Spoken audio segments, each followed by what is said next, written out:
45 news. Telugu Desam పార్టీలో 2014 నుండి ఉన్నప్పటికీ ఎప్పుడు టీడీపీ అని చెప్పుకోలేదని, తెలుగు శక్తి పేరుతో గత వైసీపీ ప్రభుత్వంపై పోరు కొనసాగించాలని తెలుగు శక్తి అధ్యక్షుడు బివి రామ్ అన్నారు. పార్టీలు మారకుండా తెలుగుదేశం పార్టీ పట్ల విధేయతతో పనిచేస్తానని పేర్కొన్నారు. ఈ రోజు విశాఖ నగరంలోని విజయఫ్ ప్రెస్ క్లబ్ లో ఏర్పాటు చేసిన మీడియా సమావేశంలో మాట్లాడుతూ సీఎం చంద్రబాబును కలిశారని తెలిపారు. ఎమ్మెల్సీ లేదా తగిన ప్రాధాన్యత గల స్థానం కేటాయించాలని విజ్ఞప్తి చేశారన్నారు. ముఖ్యమంత్రి కూడా సానుకూలంగా స్పందించారని, తగిన స్థానం కల్పిస్తానని హామీ ఇచ్చారని తెలిపారు. టీడీపీ కోసం నిరంతరం పోరాటం చేసిన తాను చంద్రబాబు నాయుడు స్టాండింగ్ కు అనుగుణంగానే ఏకైక రాజధానిగా అమరావతిని కోసం పోరాటం చేశారని పేర్కొన్నారు. యువతకు ఉపాధి కల్పించాలని మా నాన్న బివి రామారావు ఆశయం కోసం కృషి చేస్తున్నారని ఈ సందర్భంగా ప్రస్తావించారు. ఇదిలా ఉండగా గత వైసీపీ ప్రభుత్వం భీమిలిలో శారదా పీఠానికి 18 ఎకరాల విలువైన భూమిని కేటాయిస్తే దాన్ని తిరిగి ప్రభుత్వం స్వాధీనం చేసుకునేలాగా తెలుగు శక్తి కీలకమైన పోరాటం చేస్తుందని రామ్ గుర్తు చేశారు. మరోవైపు తెలుగు శక్తి పేరుతో పరోక్షంగా వైఎస్ జగన్మోహన్ రెడ్డి కొనసాగించిన ప్రజా వ్యతిరేక పాలనపై ప్రజాస్వామ్యబద్ధంగా యుద్ధం చేశారన్నారు. ఈ క్రమంలోనే 9 పాఠాలను విడుదల చేసి వైసీపీ దుర్మార్గాలను ప్రజల్లోనికి తీసుకెళ్లాలని వెల్లడించారు. ఈ 9 పాఠాలలో 6 పాఠాలను చంద్రబాబు చేతుల మీదుగా ఆవిష్కరించారన్నారు. మరోవైపు చంద్రబాబు అరెస్టు సమయంలో ఢిల్లీకి వెళ్లి రాష్ట్రపతికి మానవ హక్కుల సంఘానికి ఫిర్యాదు చేసి జాతీయ స్థాయిలో గలం విప్పారని తెలిపారు. తెలుగుదేశం పార్టీ చంద్రబాబు నాయుడు అభ్యున్నతికి వెనకడుగు వేసే ప్రసక్తే లేదన్నారు. ఈరోజు నేను ఎమ్మెల్సీ అడగడానికి కారణం మా కుటుంబం అంతా రాజకీయ కుటుంబం. ఇందిరాగాంధీ క్యాబినెట్ లో మా పెద్దనాన్న ఎస్బీబీకి పట్టభద్రరావు మంత్రి చేశారు. ఇంకో పెద్దనాన్న గారు ఎస్బీబీ సత్యనారాయణ గారు వాల్మీకి క్యాబినెట్ మంత్రి చేశారు. దానిలో ఒక ప్రజలకు మంచి చేయాలి, యువతకు ఉపాధి కల్పించాలి అనే లక్ష్యం ఆశయంతో నేను వస్తున్నాను తప్ప ఏదో స్వార్థంతో రావట్లే. దాని చంద్రబాబు నాయుడు గారు నేను చేసిన యాక్టివిటీస్ అన్నీ తెలుసు, అలా పరిశీలిస్తా అని చెప్తున్నారు. డెఫినెట్గా నాకు కేటాయిస్తే పార్టీకి ప్రజలకి ఇంకా మంచి తీసుకెళ్ళి ఆంధ్రప్రదేశ్ చరిత్రలోనే ఒక మైల్ స్టోన్ లా నిలుస్తా అని చెప్పి మనం చేస్తాం. ఈవేళ బివి రామ్ ఎవరికి భయపడ్డా వాళ్ళు చాలా మంది పార్టీలు మారారు తప్ప బివి రామ్ ఒకే పార్టీ చంద్రబాబుతో ఉన్నాం తప్ప ఎప్పుడు పార్టీలు మారలేదు, ఆలోచన రాలేదు. జగన్మోహన్ రెడ్డి టైంలో కూడా బివి రామ్ పార్టీలు మారే ఆలోచన కూడా చూడలేదు. అయినా సరే జగన్ ఎదిరించారు ఆ రోజు కూడా. కానీ రాష్ట్రంలో ఏ ఒక్క కేసు కూడా నా పైన లేదు. నేను గర్వంగా చెప్పాను, అందరి పైన కేసు ఉంది తప్ప ఒక బివి రామ్ పైన ఒక్కడిపైనే ఈ రాష్ట్రంలో కేసు లేదు. నేను పులివెందులు కూడా జగన్ పైన వెళ్ళి 3 సార్లు వెళ్ళి వచ్చాను. పులివెందుల అక్కడ కూడా జగన్ తిట్టాను. ఎవరైనా సరే ఒక శాసనం జిల్లా ఒక అల్లూరి లాగా, ఒక భగత్ సింగ్ లాగా, సుభాష్ చంద్రబోస్ యుద్ధం చేశాను తప్ప నేను జగన్ భయపడలేదు. అసలు డెఫినెట్గా చంద్రబాబు నాయుడు గారు ఎవరైతే కష్టకాలంలో పార్టీ కోసం పనిచేస్తారో వాళ్ళని గుర్తిస్తానని చెప్పన్నారు. కాబట్టి డెఫినెట్గా నాకు ఈ అవకాశం కల్పిస్తానని చెప్పి నేను పూర్తి ఆశాభావం వ్యక్తం చేస్తూ మనం చేస్తున్నాను. ఎందుకంటే నేను 2014లో టీడీపీ పార్టీ చేయడం జరిగింది. కానీ చాలామందికి నేను తెలుగు శక్తిగా పరిచయం తప్ప నేను ఈ రోజు వరకు నేను తెలుగుదేశం పార్టీ నాయకుడు ఎప్పుడు మాట్లాడలేదు. ఎందుకంటే నాయకుడు అనేది మనకి పదవి వేస్తే నాయకుడు చెప్పుకోవాలి. చేరినంత మాత్రాన నాయకులు అయిపోరు, సభ్యులు మాత్రం ఉంటారు.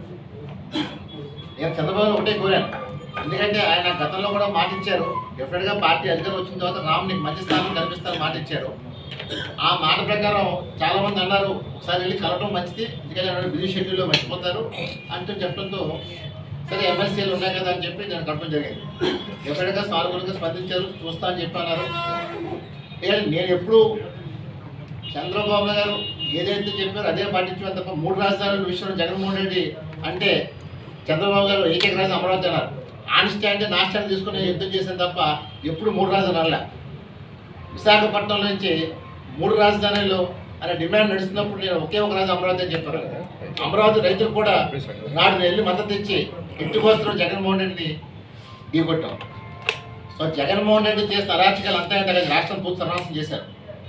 ఇవాళ నేను ఒకటే, మా తండ్రి గారు ఇటీవల నవంబర్లో చనిపోయినప్పుడు నాకు అసలు ఎప్పుడూ చంద్రబాబు నాయుడు గారు నాకు 15 సంవత్సరాలు తెలిసినా సరే ఏ రోజు కూడా నాకు పదవి కాలం ఇప్పుడు అడగలేదు.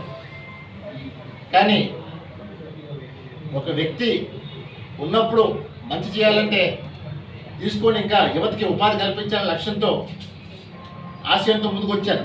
ఎందుకంటే మా నాన్నగారు ఎప్పుడు కూడా యువతకు ఉపాధి కల్పించే లక్ష్యంతో ఎప్పుడు పాటుపడ్డారు చివరిదాకా.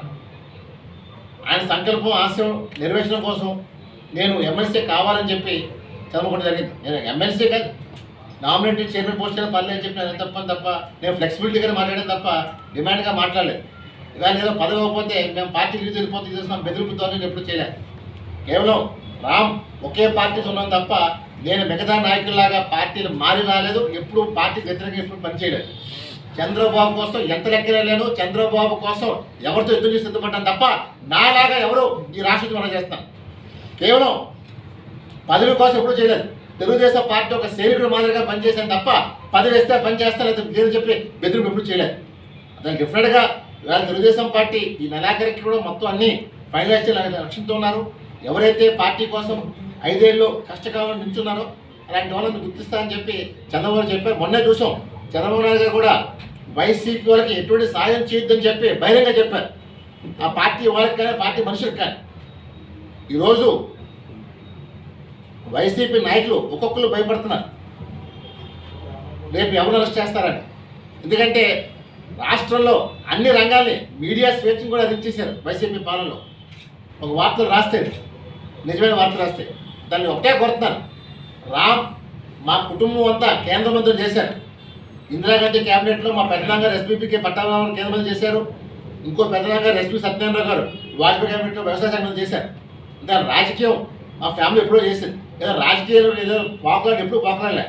ఏ రోజు కూడా నేను నాకు అన్ని పార్టీలతో అందరితో సత్సంబంధం ఉన్నా సరే నేను ఎప్పుడు రాజకీయాలు ఎప్పుడు నేను చేయలే. ఎలక్షన్ టైంలో మాత్రమే నేను రాజకీయం చేసేవాడిని తప్ప టీడీపీ గెలుపు కోసం కృషి చేసేవాడిని తప్ప మిగతా టైంలో అందరితోనే సమస్య ఎవరికో సమస్య వచ్చినా రామ్ పోరాడాడు.